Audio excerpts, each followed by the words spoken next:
আসসালামু আলাইকুম। কেমন আছেন সবাই? আশা করি ভালো আছেন। আমিও আল্লাহর রহমতে ভালোই আছি।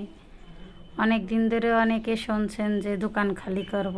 কালকে দোকান খালি করতে গেছিলাম, এমন অবস্থা বলার মতো না। মনে করেন কি যে কালকে জানডা মনে আছে যে হাতের ভরে ছিল, সারা বছর যা গুছাইছি সেটাও চলে যাবে, আর জীবনের তো কোনো মূল্যই নাই। কালকে মূল্যহীন ছিল জীবন, ঠিক আছে? কারণ খুলনা শহরে কালকে যে অবস্থা হয়েছে, আর এইসব হচ্ছে কিন্তু যা সময় ফুটেজ। আমি যে রাস্তা দিয়ে গেছিলাম, নতুন রাস্তা, এই রাস্তা দিয়ে আগে কখনো যাই নাই। সব ঘেরগুলো অনেক ভালোই লাগিছিল। মানে অনেকে বলে যে এত মাছ কোন জায়গার থেকে আসে। খুলনার এদিকে কিন্তু খালি ঘের, কিন্তু আমি তো খুলনার থেকে উত্তরে গেছিলাম। খুলনার দক্ষিণে আরও ঘের বেশি। দোকানে যাই আমি লাইট চালু করলাম, শাটার খুললাম। অনেক দিন দোকান খোলা হয় না, তো তালাগুলোতে অনেকে হয়ে গেছে, জং ধরে গেছে। কিছুদিন আগে যাই আমি তেল দিয়ে আসছিলাম।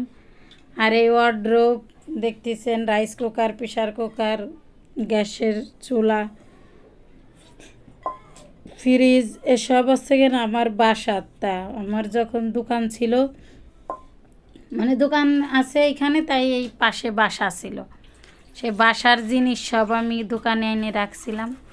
আর দোকানের পিছনে জায়গা রাখা হয়েছিল নামাজ পড়ার জন্য। তারপরে হচ্ছে কিনা এই ড্রপগুলো রেখে দিছে, বস্তাগুলো। এই বস্তায় ভরব, মানে আমি বুঝতে পারি নাই যে দোকানে এত মালামাল আছে, ঠিক আছে?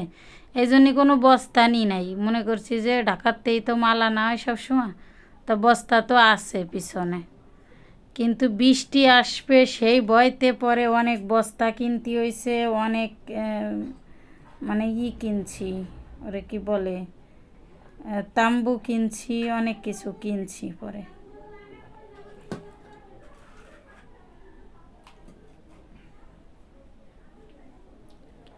আর রূপসা ব্রিজ কিন্তু আমি কখনো দেখি নাই। কালকে বিপদে পড়ে যেয়ে দেখে আসছি। লোকে বলে না, পাটাপুট তোর ঘষাঘষি মরিচের মরণ।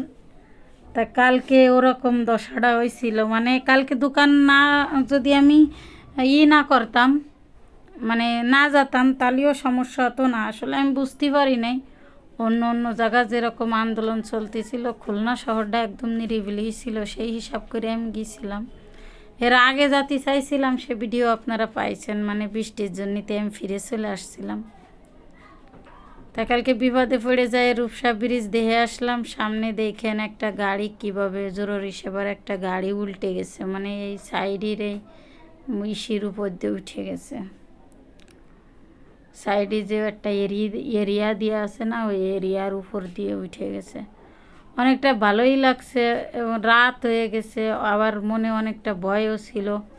সব মানুষ, মানে যারা যারা শুনছে যে আমি দোকান খুলতে গেছি, সবাই তো এই যে গাড়ি দেখেন নামাজ পড়ে কান্নাকাটি শুরু করে দিছে। আসলে গাড়িটা ছিল জরুরি সেবার গাড়ি, গাড়িটা ওইভাবে উঠে গেছে। হেল্পার বা আচ্ছা, ড্রাইভারের কোনো ক্ষতি হয়েছে নাকি জানি না। এই জায়গাটা আরও বেশি সুন্দর লাগছিলো, রাস্তার মাঝখান দিয়ে দেখেন তাল গাছ।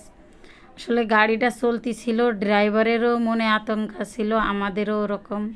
আমরা দুই বোন ছিলাম, কিন্তু ভয়ে ভয়ে আসছি, তো সেভাবে নেওয়া হয়নি।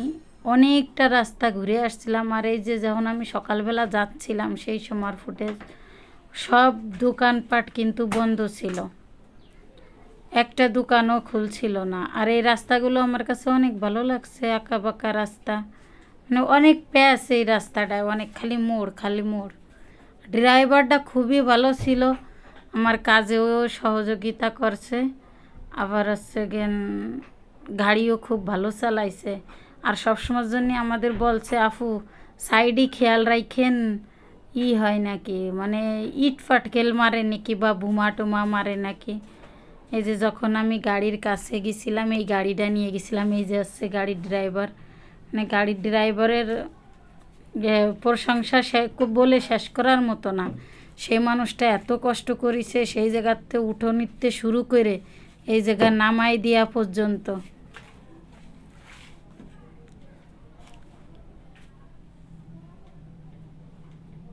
এই জায়গায় হলো সুপার ব্লু নিছিল। এই মাঠটা অনেক পছন্দ হয়েছে, খুলনার ওই পারের মাঠই।